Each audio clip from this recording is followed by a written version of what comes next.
Pat, Coach E said today that, obviously, he says you have as much talent as anybody, but the thing that separates you from most corners is your ability to stay locked in, tapped in, even during these long stretches of games where guys aren't going away from you. And we saw that Tennessee, they stayed away from you the whole game, and then you come up and make the play you have to have. What's the art of doing that? Of you want to be in every play, but being able to stay in that mode even when you're not. Yeah, I think the main thing is, when you go out there, obviously when you ain't getting targets, like how you think you're going to get targets, you got to stay focused, stay locked in, because you never know what players may come to you. And, you just got to stay laser focused each and every snap. Because, I just think the main thing is, just flying around, playing hard, playing aggressive, and that's what leads to plays, no matter how many targets you get a game or how many teams are looking at you. You just got to stay locked in and stay focused. Hey, Pat, it was suggested by one of our colleagues in here earlier to Coach Stukes that maybe he should consider using you on punt returns. Obviously, it's been a while for you, but is there a part of you that wishes you did have a chance to make some plays with the ball like that in another phase? That might be a question to ask, but Montreal, he's great back there at return. He creates so much explosive plays, but in regards to me, if Coach Stukes feel he should put me back there, then I'm up for the task. Sorry. He would be fired if he did. That's why the teams have stayed away from you. The Raiders didn't. They have Davante Adams. How much are you looking forward to this round 2 with him? I'm looking forward to it. Obviously, when I look at the first game, there's some things I could correct going against him. Just some minor adjustments, but, I'm looking forward to it. Obviously, he's a great player, and, so it's going to be a matchup. It's going to be a showdown. What makes him more difficult than others? I just think, with him, he's very savvy. He's smart with his technique. He know how to read DBs, whether they in press or they off. And he just know how to get open. He know how to read defense as well, too. Carr trusting him, trusting his abilities, so that brings him more confidence. So he's just a great all-around player. When you go against a guy of his caliber for the second time in a season, do you try to anticipate things that he might change, or how does that sort of cat and mouse game work from your perspective? Yeah, right. Obviously, we played him in week 4, and you could see some change-ups throughout the weeks prior to this week.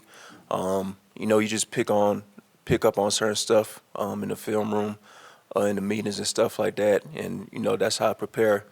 Pick up new things that he does, or new releases from that standpoint, and just sort of try to get an eye on that, and just prepare. Just switching up my technique and switching up the way how I'm approaching it this time around. Pat, when you're covering these top guys and you go back and watch film, do you see the quarterback look in your direction and then move off it, or are they just not looking at you at all? I don't even know. I'm just so locked in, on my receiver. I can't really tell what the quarterback think, but it just goes just based off the play. Just doing my job. That's why I think that's the result of quarterbacks not looking my way, just based off my play and how I play that down. So I just think that's the main thing that goes into it.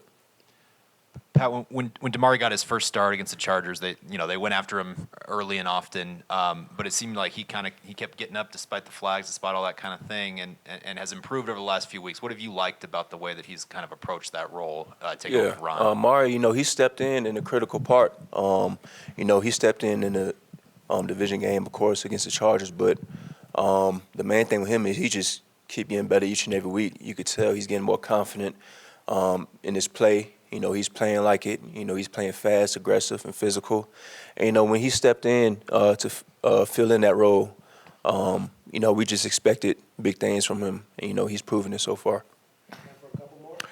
Yeah, for all the nice tributes you've gotten from media and former cornerbacks and current cornerbacks, does it bother you at all that you don't have an interception? And are you hungry for an interception?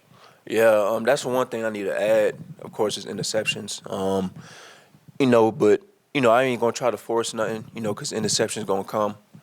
So the main thing is just staying locked in, staying prepared. So when that time comes and the opportunity presents itself, I'll be able to make the play. So, even though I ain't got interceptions, I just think, I get better each and every week, and that helps me a lot. So, like I said, interceptions going to come. Once you play fast, you fly around, the interception's going to come, and you're going to make plays. So, Pat, I know you've been asked about Coach E before, but now he's sort of being talked about as potential head coaching candidate and all of that. What, from your perspective, what is it that allows him to be so effective in charge of your defense and in front of your room, even though it's his first time doing it? yeah, you could just tell, like, he's so comfortable around us.